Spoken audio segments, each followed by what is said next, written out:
अघि नै हामीले जेनरल ब्रेकडाउनको बारेमा कुरा गऱ्यौँ। अब त्यही जेनरल ब्रेकडाउनको प्रिन्सिपलमा लिएर हाम्रो के युज हुन्छ भन्दा जेनरल डायोड युज हुन्छ। अब जेनरल डायोडको काम के हो भन्दा भोल्टेज रेगुलेट गरिदिन्छ के। जस्तै अब हाम्रो घरमा एउटै भोल्टेज आइरहेको छ भने हुन नि त कहिलेकाहीँ के हुन्छ भन्दा तलमाथि भोल्टेज भइरहेको छ, त्यसलाई रेगुलेट गर्ने काम चाहिँ हाम्रो के गर्छ जेनरल डायोडले गर्ने गर्छ कि, जसलाई भोल्टेज रेगुलेटर भन्ने गर्छ। अब जेनरल डायोडको यस्तो प्रपर्टी हुन्छ कि जेनरल डायोड जस्तै यसमा हामीले के मान्नु पऱ्यो भन्दा जस्तै जेनरल डायोडको 10 भोल्ट छ अरे कि होइन, जेनरल डायोड 10 भोल्टको छ अरे। अब यो भनेको के भन्दा 10 भोल्ट इलेक्ट्रिसिटी हामीले 10 भोल्ट हामीले जेनरल डायोडमा पठाउने बेला के जेनरल डायोड के हुँदो रहेछ ब्रेकडाउन हुने रहेछ। किनभने हामीले जे पढ्यौँ नि जेनरल इफेक्ट भनेर के त्यो कन्डिसन रिच हुँदो रहेछ भनेको आफ्नो काम गर्न सुरु गर्दो रहेछ। कतिखेर सुरु गर्छ जतिखेर आफ्नो यो 10 भोल्टमा पुग्दो रहेछ। जस्तै हामीले मानौँ यसको हाम्रो यो जेनरल डायोड भने यसलाई भन्छन् कि यो भनेको हाम्रो के जेनरल डायोड हो।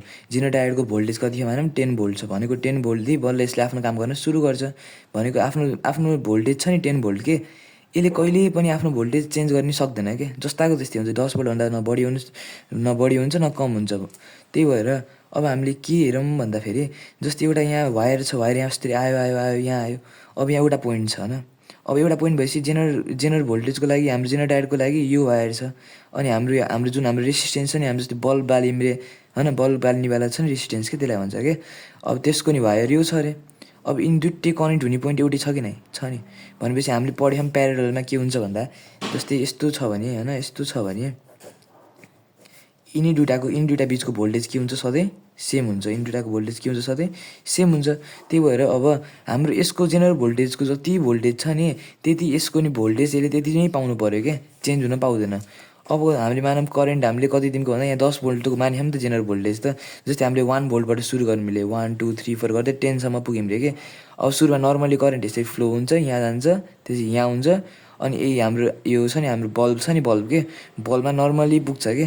तर अब एउटा यस्तो भोल्टेज रिच हुन्छ जहाँ 10 भोल्टको यो जेनरल डायोड त 10 भोल्टको छ होइन, यहाँ नि हामीले इनपुट पनि कति दिउँ 10 भोल्टै दिउँ रे।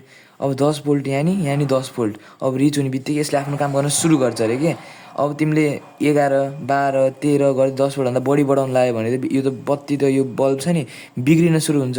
त्यही भएर यो नबिग्रियोस् भनेर के गर्छ भन्दा जेनरल भोल्टेजले हाम्रो V=IR हुन्छ नि त। अब हाम्रो भोल्टेज कन्स्ट्यान्ट गराउँछ कि यो जेनरल भोल्टेज छ नि यो जेनरल भोल्टेज के यसले आफ्नो भोल्टेज कन्स्ट्यान्टै रहन दिन्छ भनेको 10 भोल्टै रहन दिन्छ। अब यहाँ तिमीले 12 भोल्टको पठायो भने करेन्ट नि त बढी आयो नि त। अब जस्तै करेन्ट बढ्यो भने चाहिँ हाम्रो करेन्ट बढ्यो भने चाहिँ आफ्नो रेसिस्टेन्स घटाइदिन्छ के। अब आफ्नो रेसिस्टेन्स घटाइदियो भने त पुरै करेन्ट आफूले सोच्ने भयो नि त। अनि यसलाई जति करेन्ट चाहिएछ त्यसले आफूले त्यति मात्र लग्ने भयो भनेपछि जति भोल्टेज बढायो करेन्ट बढ्ने भयो। अब त्यो बढेको करेन्ट हुन्छ नि त्यो बढेको करेन्टलाई कन्स्ट्यान्ट गराउनको लागि आफ्नो रेसिस्टेन्सै घटाइदिँदो रहेछ के। अनि तर भोल्टेज आफ्नो के गर्दो रहेछ सेमै रहन दिँदो रहेछ। हो यो इफेक्टको कारणले गर्दा यसमा बग्ने भोल्टेज र यसमा बग्ने भोल्टेज के हुँदो रहेछ सेम हुँदो रहेछ र भोल्टेज हाम्रो के हुँदो रहेछ भन्दा रेगुलेट हुने रहेछ।